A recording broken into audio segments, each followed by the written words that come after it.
श्री स्वामी समर्थ. नमस्कार मंडळी. आजच्या व्हिडिओमध्ये आपण बघणार आहोत की चातुर्मासाला सुरुवात झाल्यानंतर आपण 4 महिने कोणताही एक नियम जर पाळलात तर आपल्या मनातील कोणत्याही कठीणात कठीण इच्छा जरी असतील तरी त्या पूर्ण होतात. तर असा कोणता नियम आहे, असे कोणते नियम आहेत की ज्यापैकी तुम्ही एक नियम पाळला तरीसुद्धा तुमच्या मनातील इच्छा ज्या आहेत त्या पूर्ण होणार आहे. भगवान विष्णू, माता लक्ष्मी यांचा आशीर्वाद आपल्या घरावरती राहणार आहे आणि त्यांचा वास नियमितपणे आपल्या घरामध्ये राहणार आहे.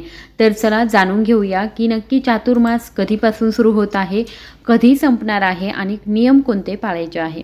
तर आषाढ महिन्यातील शुक्ल पक्षातील एकादशी तिथीपासून चातुर्मास सुरू होतो, जो कार्तिक महिन्याच्या शुक्ल पक्षातील एकादशी तिथीपर्यंत चालतो.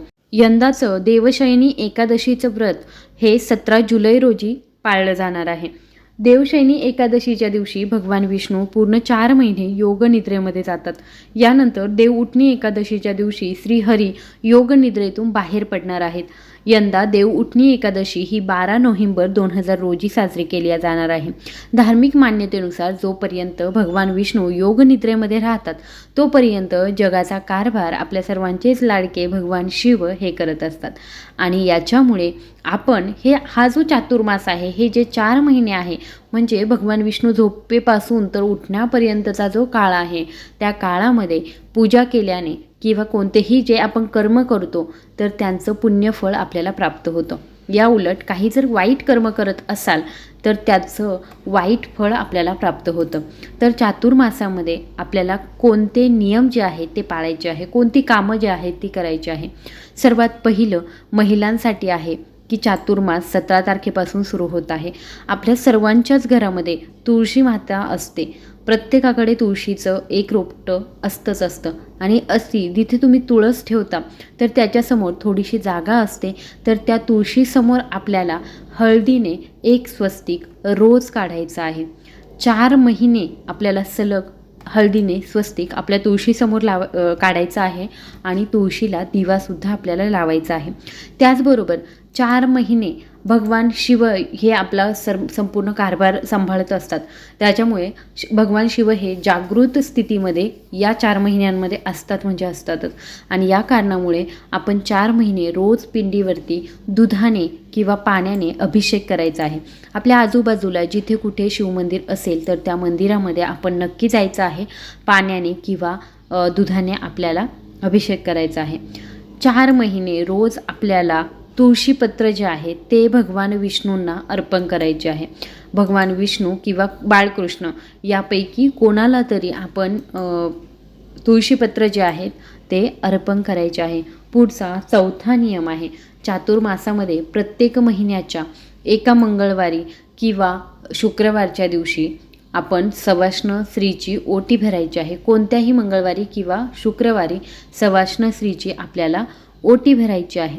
त्याचबरोबर 4 महिने जे आहेत त्याच्यामध्ये आपण ब्रह्ममुहूर्तावरती उठायचं आहे आणि सूर्य जेव्हा उगवतो तेव्हा सूर्याला अर्घ्य द्यायचं आहे. लक्षात ठेवा, हे 4 महिने अत्यंत महत्त्वाचे आहे. त्याच्यामधला एकही दिवस आपण वाया घालवायचा नाही, वाया जाऊ द्यायचा नाही. त्याच्यामुळे 17 तारखेपासून 17 जुलैपासून आपण रोज सूर्याला अर्घ्य द्या. आपल्याला प्रत्यक्षात दिसणारी देवता म्हणजे सूर्यदेवता, त्याच्यामुळे आपण सूर्याला अर्घ्य हे नक्की द्यायला हवं.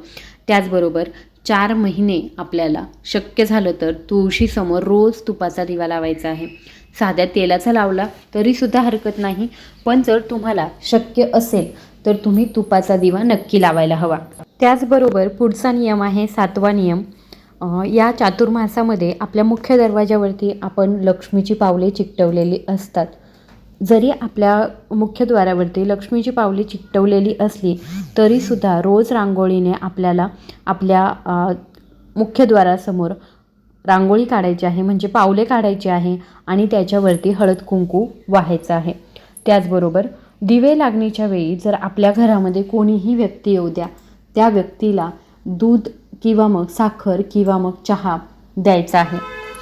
4 महिन्यांमध्ये चातुर्मासामध्ये प्रत्येक बुधवारी एखाद्या गरीब विद्यार्थ्याला आपण वही किंवा पेन देऊ शकतो. आता प्रत्येक बुधवारी नसेल शक्य, एका बुधवारी दिलं तरीसुद्धा चालेल, पण हे आपण करायचं आहे. 4 महिन्यांमध्ये जवळच्या परिसरामध्ये असलेलं जे मंदिर आहे त्याच्यामध्ये रोज किंवा आठवड्यातून एकदा तरी तुपाचा दिवा लावायचा आहे आणि प्रसादसुद्धा द्यायचा आहे. एखाद्या गरीब गरजू व्यक्तीला काहीतरी वस्तू आपल्याला या 4 महिन्यांमध्ये दान करायची आहे. किंवा काही लोक असा नियम पाळतात की 4 महिने कांदा लसूण खात नाही. त्याचबरोबर 4 महिने रोज आपल्याला गायत्री मंत्राचा 108 वेळा जप करायचा आहे. त्याचबरोबर शक्य असेल तर पुरुष सूक्तसुद्धा म्हणायचं आहे. या महिन्यांमध्ये 1 वेळा ओम नमो भगवते वासुदेवाय नमः या मंत्राचा रोज 1 माळ जप करायचा आहे. रोज 1 वेळा आपल्याला विष्णू सहस्रनामाचं पठण करायचं आहे. त्याचबरोबर याच कालावधीमध्ये आपल्याला व्यंकटेश स्तोत्राचं सुद्धा पठण करायचं आहे. त्याचबरोबर हल्लीच्या काळामध्ये आपण गादीवरती किंवा बेडवरती झोपतो, पण जमिनीवरती चटई टाकून झोपण्याला सुद्धा विशेष महत्त्व दिलं जातं. 4 महिने रोज भगवद्गीतेचा 1 अध्याय आपण वाचू शकतो. 4 महिने रोज जवळच्या परिसरामध्ये असलेलं जे मंदिर आहे तिथे जाऊन आपण 11 प्रदक्षिणा घालू शकतो. रोज गणपतीला 4 महिने मोदकांचा नैवेद्य अर्पण करू शकतो. त्याचबरोबर आणखी एक महत्त्वाचा नियम की 4 महिने आपण मांसाहार करायचा नाही. रोज देवघरामध्ये 4 महिन्यांमध्ये तुपाचा दिवा लावायचा आहे. त्याचबरोबर शिवपिंडीवरती आपल्याला पांढरं फूल आणि बेलपत्र या 4 महिन्यांमध्ये चातुर्मासामध्ये वाहायचं आहे. आपल्या आवडत्या एखाद्या वस्तूचा त्याग आपण या 4 महिन्यांमध्ये करू शकतो, जसं की चहा असेल, कॉफी असेल किंवा इतर पदार्थ. या 4 महिन्यांमध्ये आपण रोज गाईला घास द्यायचा आहे. बघा, गाईला जर आपण घास देत गेलो तर आपले बरेचसे पितृदोष जे आहेत ते कमी होतात.